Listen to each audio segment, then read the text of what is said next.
In this step-by-step tutorial, I will show you how you can log in to your broker account on MetaTrader 5. So the first thing we need to do is open up MetaTrader 5.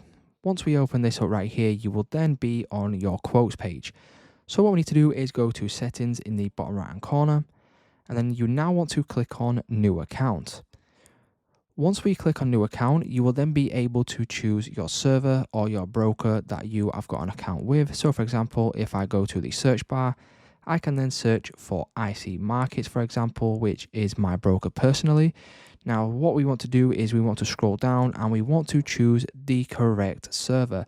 Now, this information is all provided by your broker on your dashboard or via email. Again, you want to make sure that you have selected the correct server right here.